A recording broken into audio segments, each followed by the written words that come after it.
कीर्ति हुआ। उस कन्या का समय आने पर कीर्ति का विवाह सुखदेव जी ने विभ्राज के पुत्र अणुह के साथ कर दिया। और अणुह के पुत्र हुए ब्रह्मदत्त, जो बड़े प्रतापी ब्रह्मज्ञानी और पृथ्वी के पालक हुए थे। समय आने पर देवर्षि नारद के उपदेश से ब्रह्म तत्व का ज्ञान प्राप्त करके अपने पुत्र को राज्य का भार सौंप करके बद्रिकाश्रम चले गए।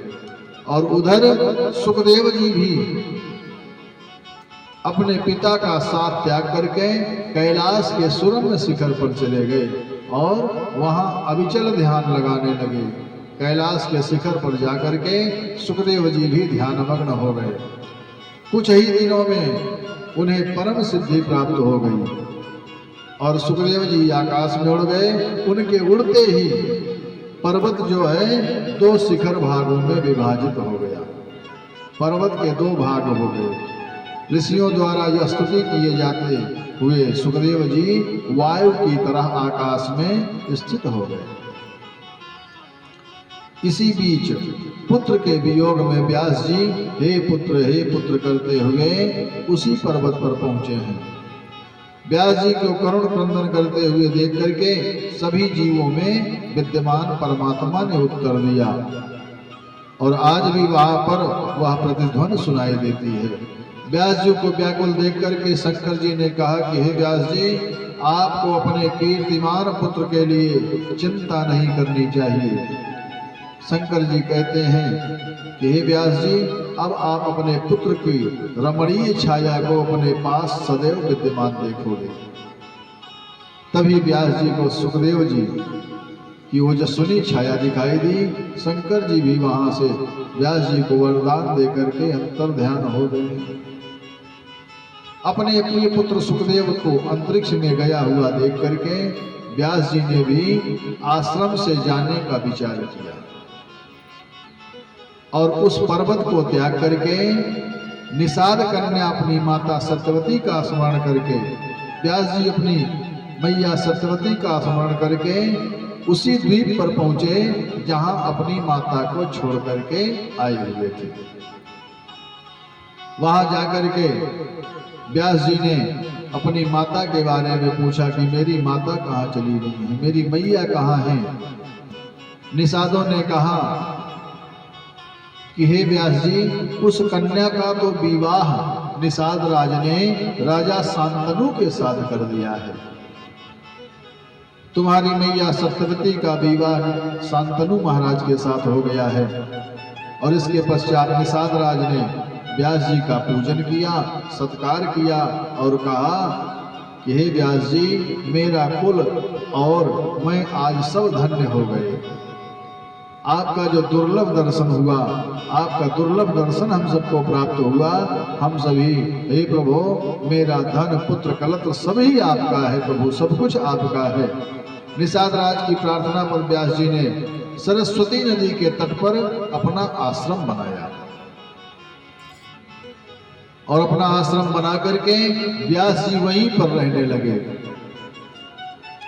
अब सूत जी सौनक आदि ऋषियों से कहते हैं कि हे ऋषियों, सत्यवत्या सुतौ जातौ संतनो रमितुत्ते मत्वा तौ भ्रातरौ व्यासः सुखमापवने स्थितः।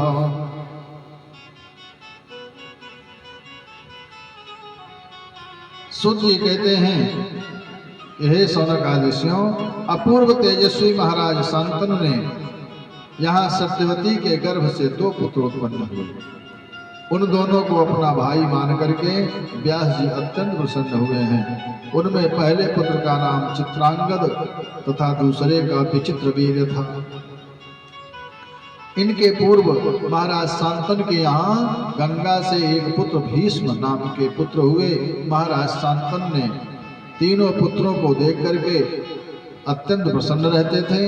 महाराज शांतनु के शरीर त्याग करने के पश्चात भीष्म ने चित्रांगद को राज सिंहासन पर बिठाया। चित्रांगद बलवान राजा थे। एक बार चित्रांगद आखेट करने जंगल में गए। वहां पर चित्रांगद नाम के गंधर्व से उनका 3 वर्षों तक घमासान युद्ध होता रहा और अंत में महाराज चित्रांगद वीरगति को प्राप्त हुए। उसके बाद में भीष्म ने विचित्रवीर्य को राजा बनाया। सत्यवती और व्यास जी बड़े प्रसन्न हुए। चित्रांगद भारी युद्ध किया, अंत में वीर गति पाई थी, और फिर राजा विचित्रवीर्य हुआ और राज लक्ष्मी पाई थी।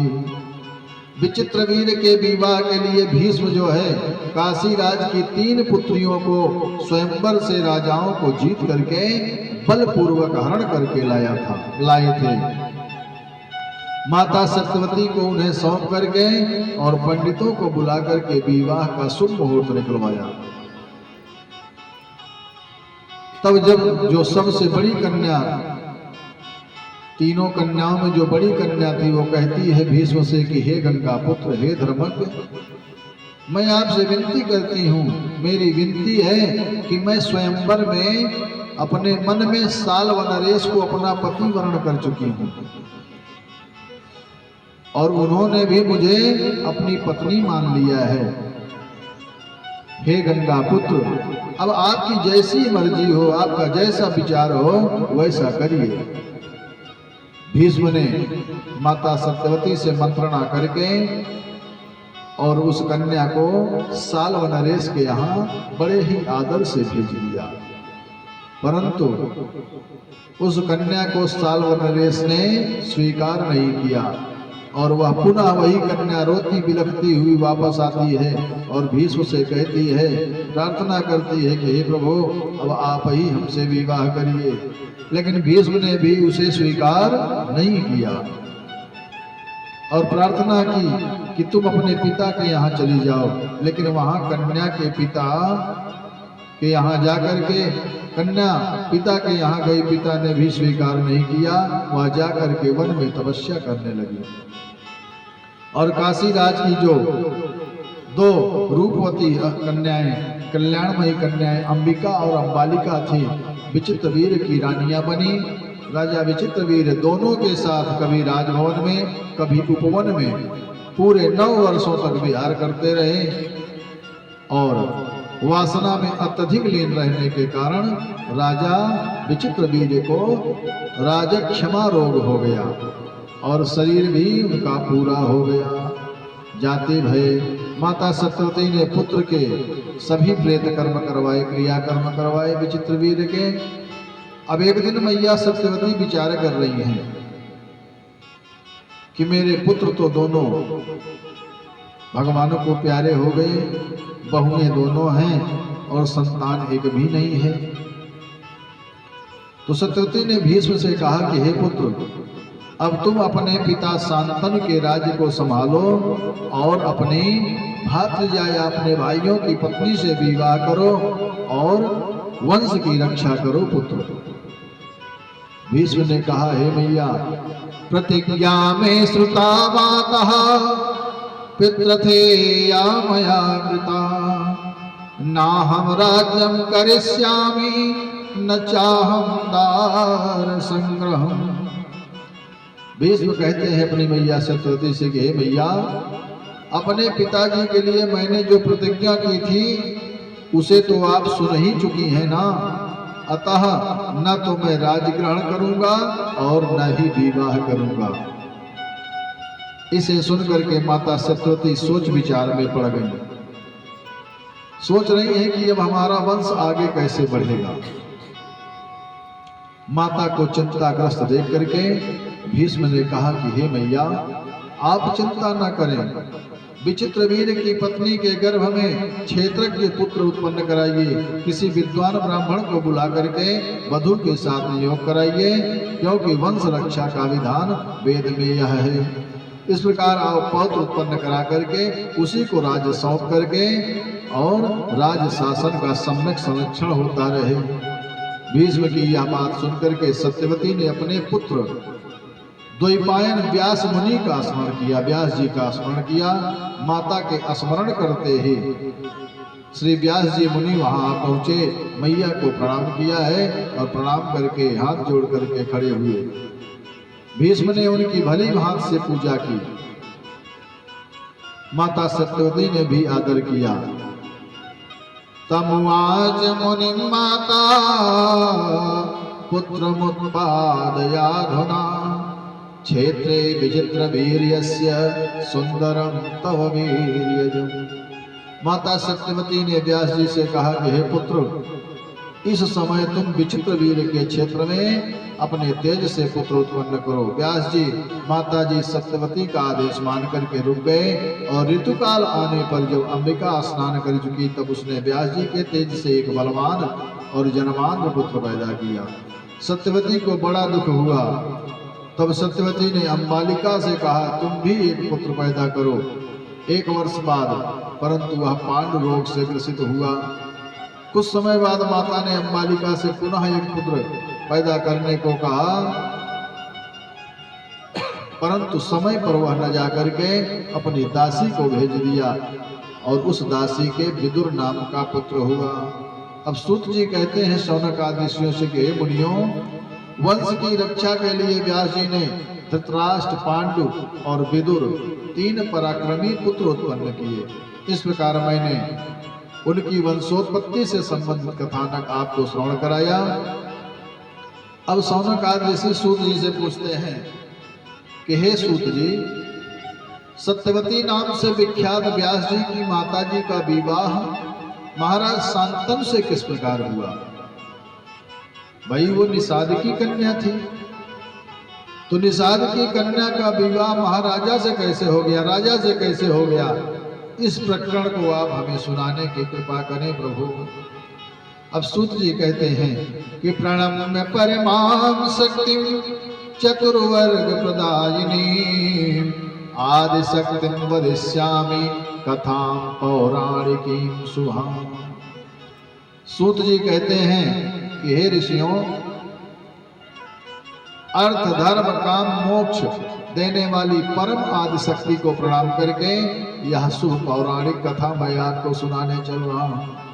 हे मुनियों, उपरचर्य नाम के एक सत्यवादी धर्मात्मा चेद देश के शासक थे।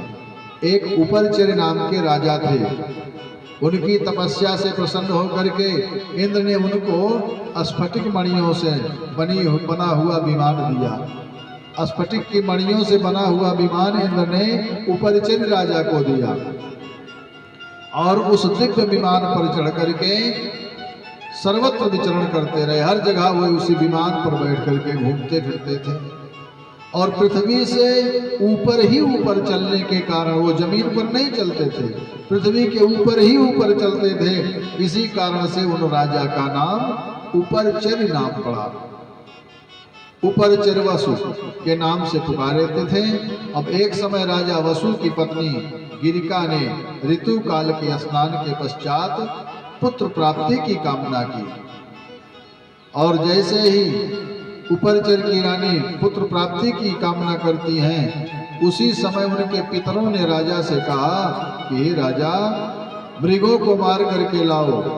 अब राजा अपनी रानी के पास न जा करके पितरों की आज्ञा को श्रेष्ठ मान करके शिकार के लिए चढ़ दिए, आखेट के लिए चल पड़े और जंगल में पहुंचने पर राजा अपने लक्ष्मी के समान रूपवती अपनी पत्नी का स्मरण करने लगे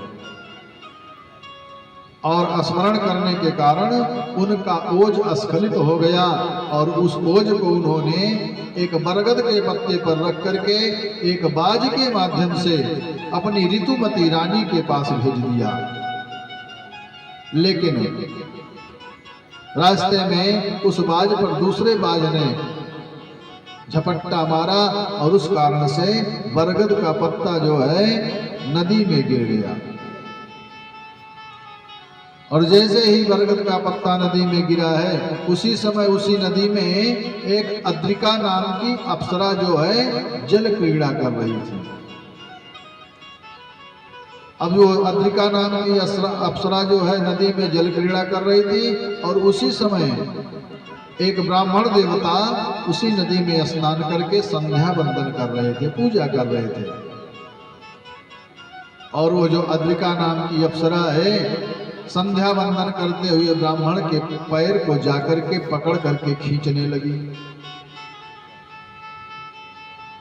अब ब्राह्मण देवता क्रोधित होकर के उस अप्सरा को शाप दे दिया कि हे अप्सरा, तू मछली की तरह जो कार्य कर रही है, जा जल में मछली बन जा। और जैसे ही ब्राह्मण देवता ने शाप दिया, वह अद्रिका नाम की अप्सरा मछली बन गई। और संयोगवश उसी समय जो बरगद के पत्ते पर ओज रखा हुआ था राजा उपरिचरिका, उस मछली के मुंह में चला गया।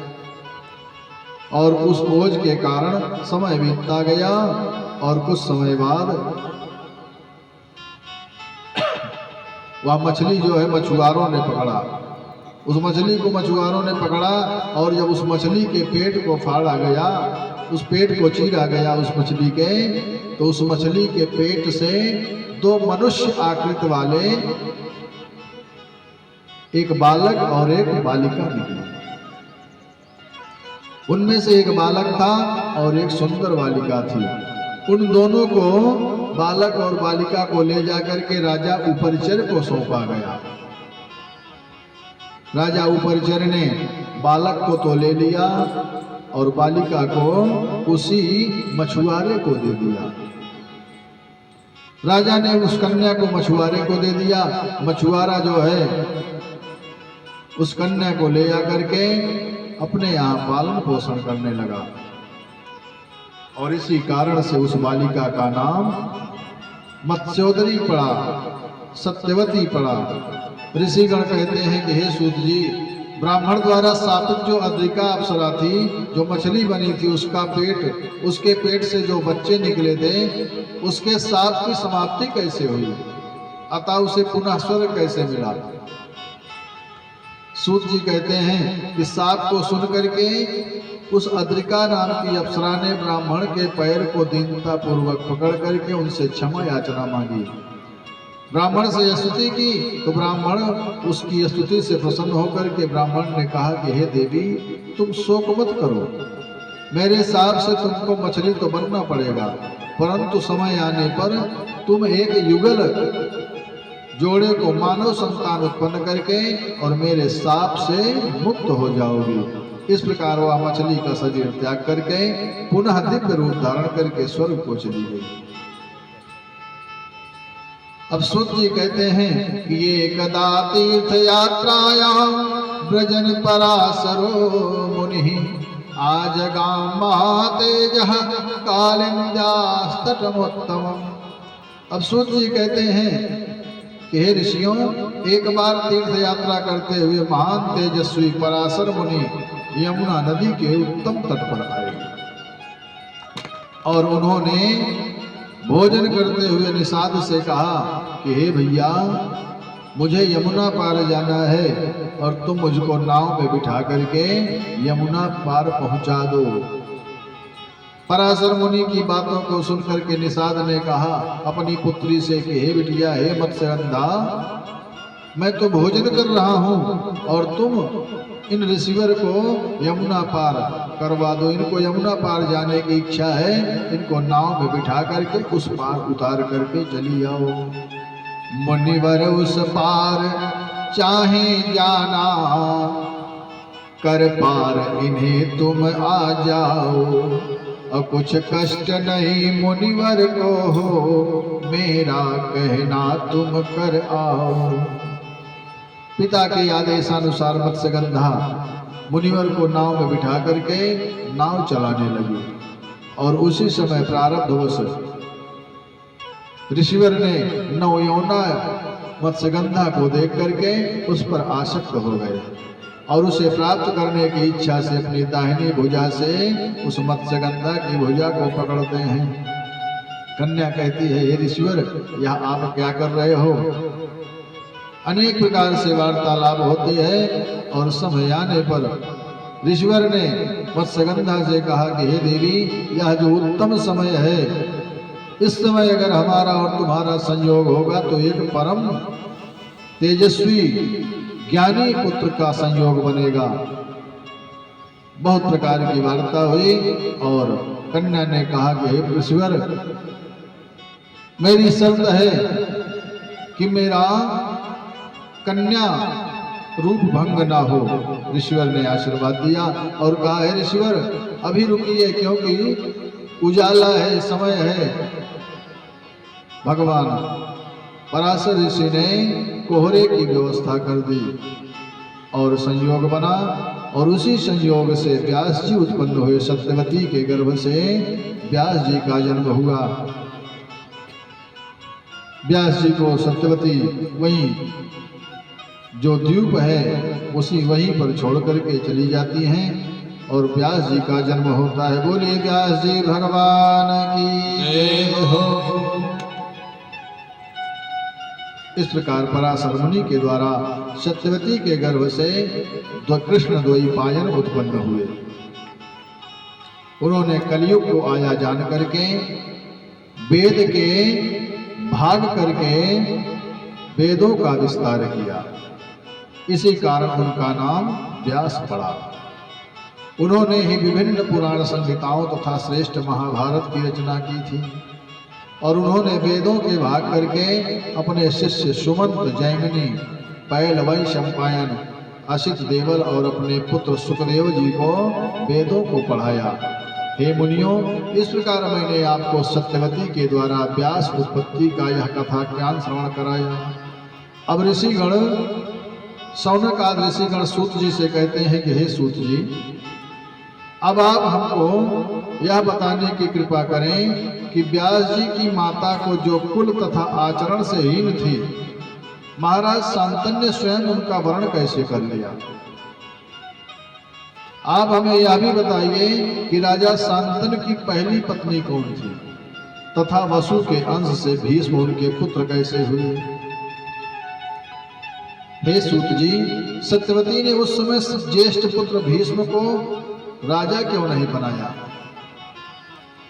और अमित तेजस्वी व्यास जी ने नियोग द्वारा 2 पुत्र क्यों उत्पन्न किए। क्या यही वेदों का अनुमोदन शिष्टाचार है। सूत जी सौनक आदि ऋषियों से कहते हैं कि ऋषियों, इक्ष्वाकु कुल में महाभिषक नाम के सत्यवादी अश्वमेघ और अनेक वाजपेयी यज्ञ करके स्वर्ग के अधिकारी हो गए।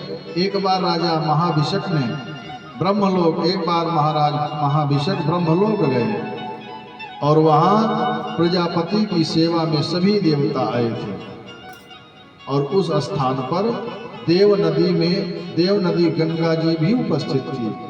उसी सभा में देव नदी गंगा जी भी उपस्थित थी और उसी समय पवन से उनका वस्त्र, पवन का जो झोंका आया, हवा का एक झोंका आया और गंगा नदी का वस्त्र जो है पवन के झोंके के प्रभाव से वस्त्र उड़ गया। अब जब गंगा जी का वस्त्र उड़ गया तो देवता जितने भी वहां हैं सब नीचे मुंह करके खड़े हो गए, लेकिन जो महाभिषक राजा हैं गंगा जी की तरफ ही देखते रहे और गंगा जी भी महाभिषक राजा की तरफ देखती ही रह गई। इन दोनों को इस प्रकार मुग्ध देख करके ब्रह्मा जी ने दोनों को शाप दे दिया कि तुम दोनों मानव की तरह कार्य कर रहे हो, जाओ मृत्युलोक में जाकर के जन्म लो और फिर अधिक पुण्य अर्जन करके पुनः स्वर्गलोक को आओ। अब सूत जी सौनक आदि ऋषियों से कहते हैं कि हे ऋषियों, एक बार अष्ट वसुओं में प्रमुख जो हैं वसु, देव वसु जो हैं अपनी पत्नी नंदिनी के साथ वह शेष 7 वसु भी अपनी पत्नियों के साथ महर्षि वशिष्ठ जी के आश्रम में गए हैं और जब महर्षि वशिष्ठ जी के आश्रम में पहुंचे हैं तो वहां पर नंदिनी गाय को अलौकिक जान करके देव नाम के जो वसु हैं पृथु आदि वसुओं के साथ आश्रम से नंदिनी गाय का अपहरण कर लिया। बाद में वशिष्ठ जी को पता चला और यह समाचार जब सुना तो वशिष्ठ जी ने क्रोधित होकर के शाप दे दिया कि वसु होकर के भी तुम मानवों की तरह कार्य करते हो, जाओ तुम सभी वसु जितने हो मानव योनि में जन्म लो। जब वसुओं को शाप की बात जानकारी हुई तो वशिष्ठ जी की शरण में जाते हैं, वशिष्ठ जी को प्रणाम करते हैं और विनती करते हैं कि हे ऋषिवर, हमारी गलतियों को क्षमा करो प्रभु। तब वशिष्ठ जी ने कहा कि हे वसुओं, तुम में से 7 वसु तो एक वर्ष के अंतराल से शाप से मुक्त हो जाओगे, लेकिन जो नंदनी के अपहरण का मुख्य आरोपी है, जो सरगना है, वह देव वसु जो है मनुष्य शरीर में पृथ्वी लोक पर बहुत दिनों तक रहना पड़ेगा, उसको पृथ्वी लोक पर बहुत दिनों तक रहेगा। शापित वसुओं ने जाकर के अब गंगा मैया से प्रार्थना की कि हे गंगा मैया, आप ही हम पर कृपा करो। पृथ्वी पर शांतन नाम के राजर्षि को अपना पति बना करके हमको जन्म दो आप, और हमें जन्म लेते ही क्रमशः जल में फेंक दी जाओ। गंगा जी ने उन्हें तथास्तु कह दिया। और उस समय शापित जो महाभिषक राजा थे, राजा प्रतीप के पुत्र शांतनु के रूप में जन्म लिए। महाभिषक राजा जो है राजा प्रतीप के पुत्र के रूप में शांतनु के रूप में जन्म लिए हैं। अब एक दिन महाराज प्रतीप जो है सूर्य की आराधना कर रहे हैं। अब जब सूर्य की आराधना कर रहे हैं तो उसी समय जल से निकल करके एक सुंदर स्त्री उनकी दाहिनी जंघा पर आकर के विराजमान हो गई। राजा ने उससे पूछा कि देवी तुम कौन हो, मेरे पास किस कामना से आई हो? मैं किसी स्त्री को काम भावना से स्वीकार नहीं करता हूं। उस स्त्री ने निवेदन किया तो महाराज प्रतीप ने कहा कि हे देवी, मैं तो तुम्हें स्वीकार नहीं करूंगा, लेकिन समय आने पर तुम मेरी पुत्र वधू का स्थान पा सकती हो। इस पर वह तथास्तु कह करके वह स्त्री चली गई। समय बीतता गया। समय बीतने पर पुत्र के युवा हो जाने पर राजा प्रतीप ने वन में जाने से पूर्व अपने पुत्र शांतनु को सारा समाचार बताया कि हे पुत्र, जब तुम कभी वन में जाना तो तुम्हें वन में एक सुंदर स्त्री मिलेगी, और अपनी अभिलाषा जब प्रकट करे तो उसे बिना कोई प्रश्न पूछे स्वीकार कर लेना। यह मेरी आज्ञा है पुत्र। समय आया, महाराज प्रतीप के वन जाने के बाद महाराज शांतनु शासन करने लगे।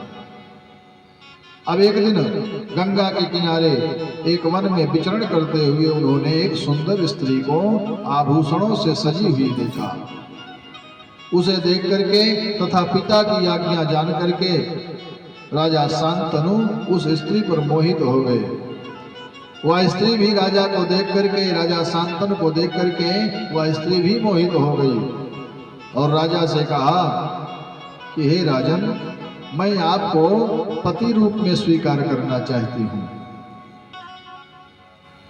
महाराज शांतनु की भी इच्छा है, वो भी तैयार हो गए, लेकिन स्त्री ने कहा कि हे राजन, मैं आपको पति रूप में स्वीकार तो करूंगी, लेकिन मेरी एक शर्त है। जब आप मेरी शर्त को मानोगे तब मैं आपको पति रूप में स्वीकार करूंगी।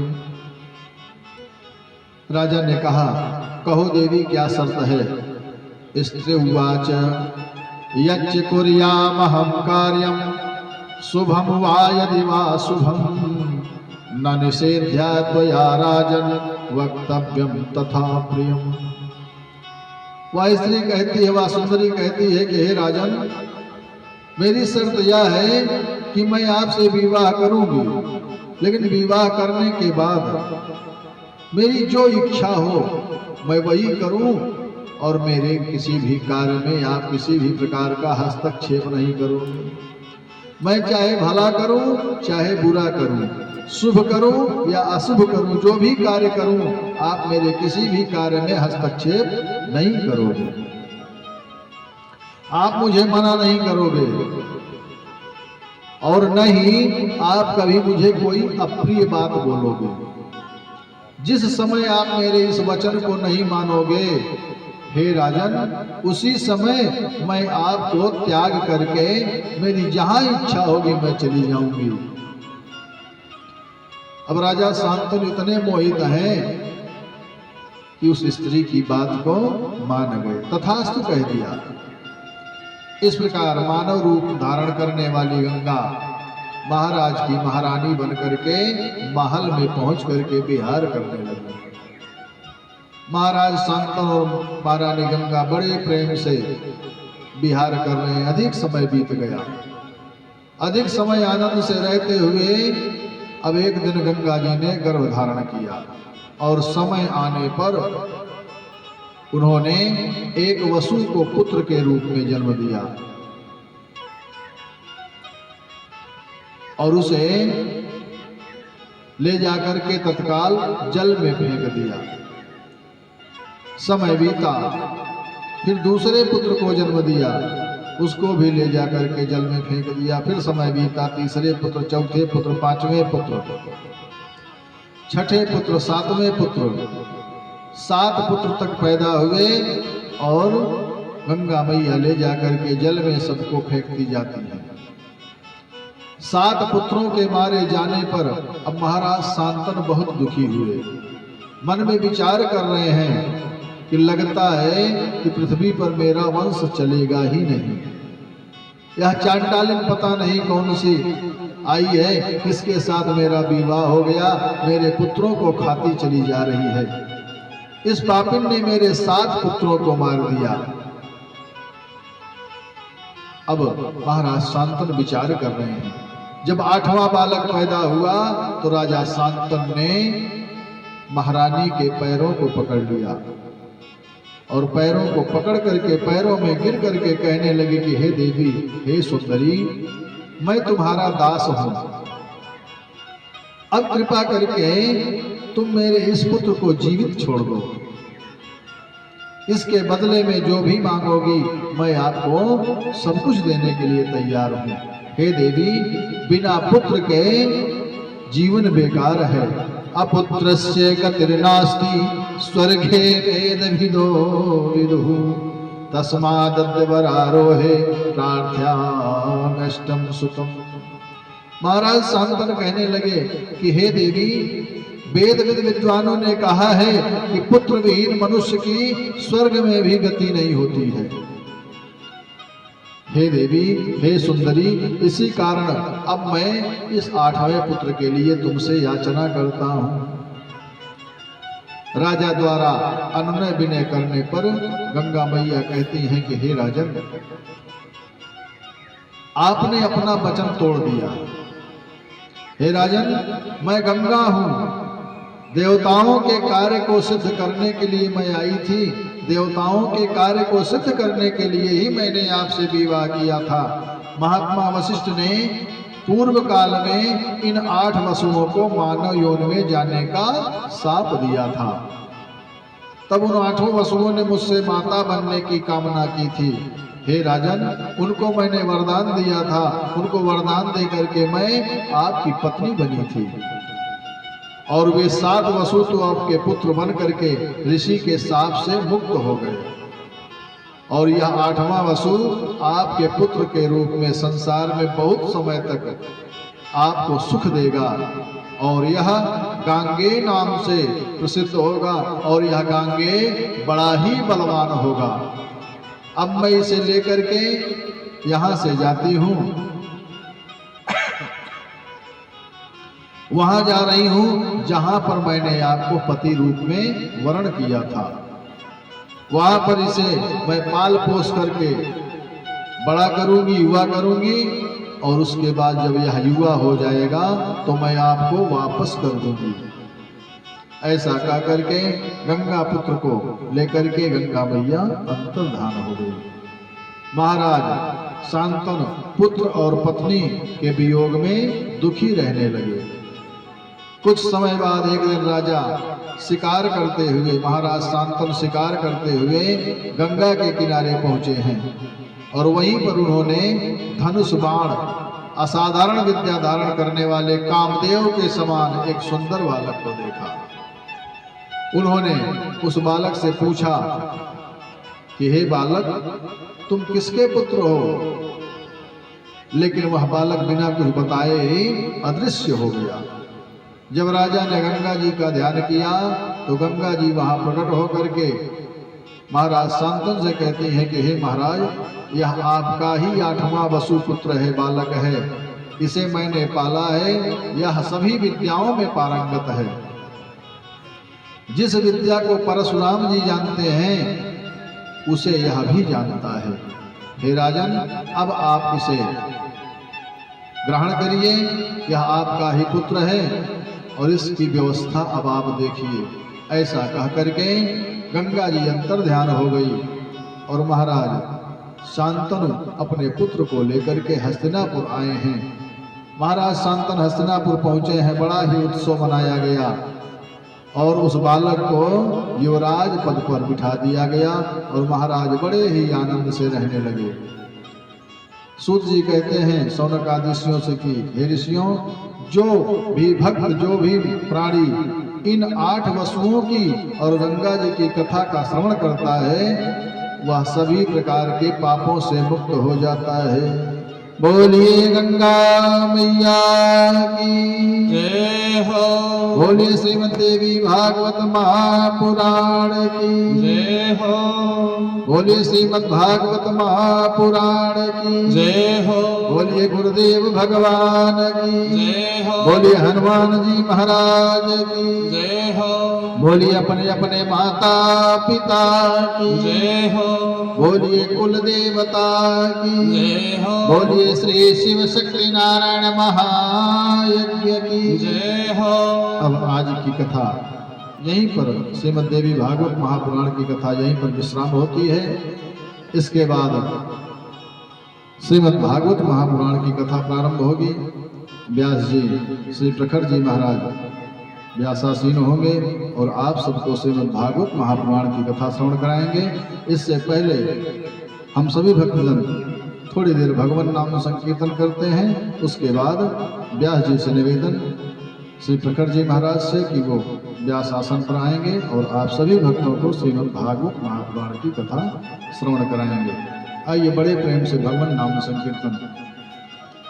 श्री राम जय राम, जय जय राम, सीताराम जय सीताराम, श्री राम जय राम, जय जय राम, सीताराम जय सीताराम, श्री श्याम जय श्याम, जय जय श्याम, राधे श्याम जय राधे श्याम, श्री श्याम जय श्याम, जय जय श्याम, राधे श्याम जय राधे श्याम, श्री शिव जय शिव, जय जय शिव, उमापति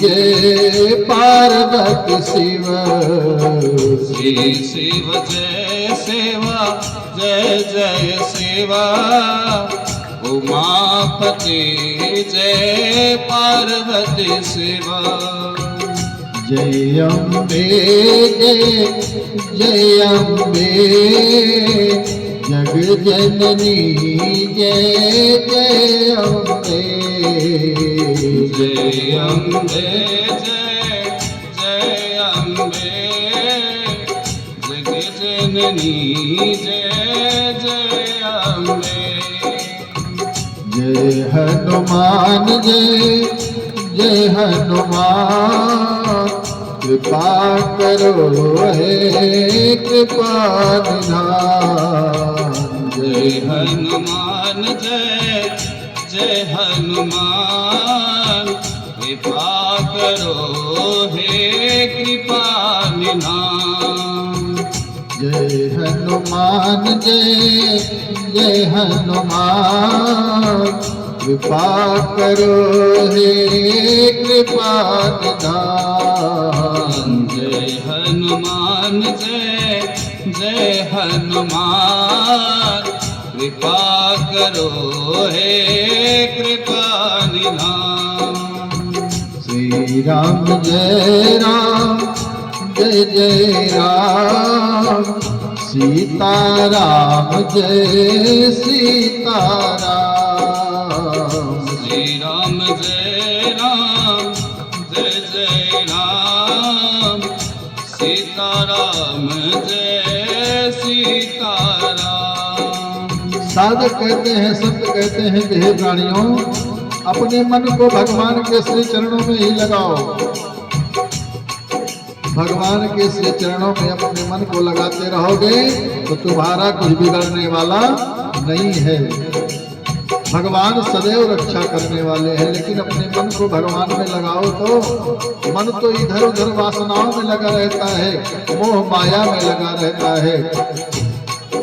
साधक कहते हैं कुछ नहीं बिगड़ेगा तेरा, हरि शरण आने के बाद कुछ नहीं बिगड़ेगा तेरा, हरि शरण आने के बाद हर खुशी मिल जाएगी।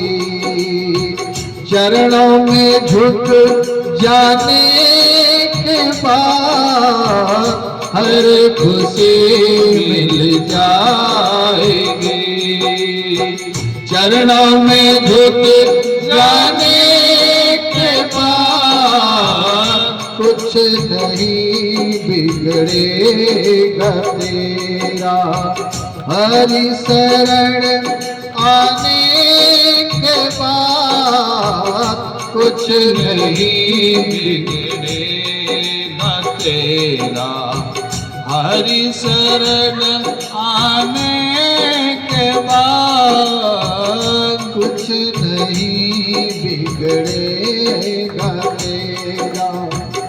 प्रेम की मंजिल के राही कष्ट पाते हैं मगर, प्रेम की मंजिल के राही कष्ट पाते हैं मगर, बीज फलता है सदा, बीज फलता है सदा। मिट्टी में मिल जाने के बाद बीज फलता है सदा, मिट्टी में मिल जाने के बाद। साधक ने बीज की उपमा क्यों दी? साधक ने बीज की उपमा इसलिए दी कि बीज फलता है सदा, मिट्टी में मिल जाने के बाद। जब मिट्टी में बीज मिल जाता है तब अंकुरित होता है। साधक ने इशारा किया हम सबको कि जैसे बीज मिट्टी में मिल जाता है, अपने अस्तित्व को मिटा देता है, तब वह अंकुरित होता है। उसी तरह हम और आप भी भगवान की चरण शरण में अपने अस्तित्व को मिटा दें, भगवान को अपने जीवन को समर्पित कर दें, तब हमारे जीवन में कल्याण ही कल्याण होना प्रारंभ हो जाएगा। इसलिए साधक ने बीज की उपमा दी। बीज फलता है सदा, मिट्टी में मिल जाने के बाद कुछ नहीं बिगड़ेगा तेरा, हरि शरण आने के बाद हर खुशी मिल जाएगी। चरणों में झुक जाने के बाद हर खुशी मिल जाएगी। चरणों में झुक जाने के बाद पूछो उन फूलों से जाकर, पूछो उन फूलों से जाकर, छाई है कैसी बहार, छाई है कैसी बहार। कब तलक कांटों में सोया, कब तलक कांटों में सोया। डाल पर आने के बाद कब तलक कांटों में सोया, डाल पर आने के बाद कुछ नहीं बिगड़ेगा तेरा। अब साधक क्या कहता है? देख कर काली घटा को ऐ भ्रमर मत हो उदास। देख कर काली घटा को ऐ भ्रमर मत हो उदास। बंद कलियां भी खिलेंगी, बंद कलियां भी खिलेंगी।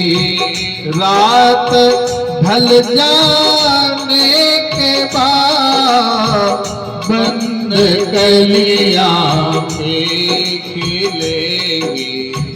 रात ढल जाने के बाद कुछ नहीं बिगड़ेगा तेरा। हरि शरण आने के बाद कुछ नहीं बिगड़ेगा तेरा। हरि शरण आने के बाद हर खुशी मिल जाएगी। चरणों में झुक जाने के बाद हर खुशी मिल जाएगी।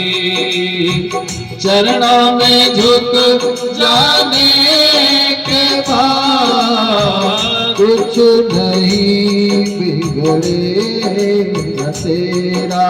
श्री राम जय राम जय जय राम, श्री राम जय राम जय जय राम, श्री राम जय राम जय जय राम, श्री राम जय राम जय जय राम, श्री राम जय राम जय जय राम।